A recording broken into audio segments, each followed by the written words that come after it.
চলো দেখি আজ আমি কোন মেকআপ চ্যালেঞ্জ পাই। Makeup using egg. এখন আমাকে একটা ডিম দিয়ে পুরো ফেসের মেকআপ করতে হবে।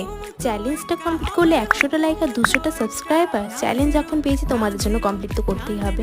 চলো লেটস স্টার্ট। তো প্রথমে এই ডিমটাকে ভালো করে ধুয়ে ফাউন্ডেশনটা ডিমের মধ্যে লাগিয়ে নিয়েছি, তারপর পুরো মুখে ভালো করে লাগিয়ে নিয়েছি, তারপর শুরু করে দিয়েছি ব্লেন্ড করতে। আর আমার ভয় করছিল ডিমটা যাতে ভেঙে না যায়, তাই আমি আস্তে আস্তে ব্লেন্ড করছিলাম। আর এই ব্লেন্ডটা একদমই ভালো হয়নি, পুরো সাদা ভূতের মতো লাগছে। তারপর আমি লাগিয়ে নিয়েছি ব্লাশ, এটাও কিন্তু একদমই ভালোভাবে ব্লেন্ড হয়নি। তারপর আমি লাগিয়ে নিয়েছি আইলাইনার, আর প্রথমবার একদমই ভালোভাবে লাগিয়ে তাই আমি মুছে নিয়েছিলাম, তারপর আবার লাগিয়েছি। দুটো চোখে আইলাইনার পুরো ঘেটে গেছিলো আর দেখতে একদমই বাজে লাগছিল। তারপর লাগিয়ে নিয়েছিলাম ডিম দিয়ে লিপস্টিক, আর এটা অ্যাপ্লাই করতে অনেক প্রবলেম হচ্ছিল, তাও কোনো রকমে একটা অ্যাপ্লাই করে নিয়েছি। ফুল মেকআপ করার পর এই ডিমটার কি অবস্থা হয়েছে দেখো। তো ডিম দিয়ে করা এই মেকআপ চ্যালেঞ্জটা তোমাদের কেমন লাগলো জানিও। নেক্সট কোন চ্যালেঞ্জে ভিডিও করবো সেটাও কমেন্ট করে জানিও। দেখা হচ্ছে নেক্সট ভিডিওতে, বাই।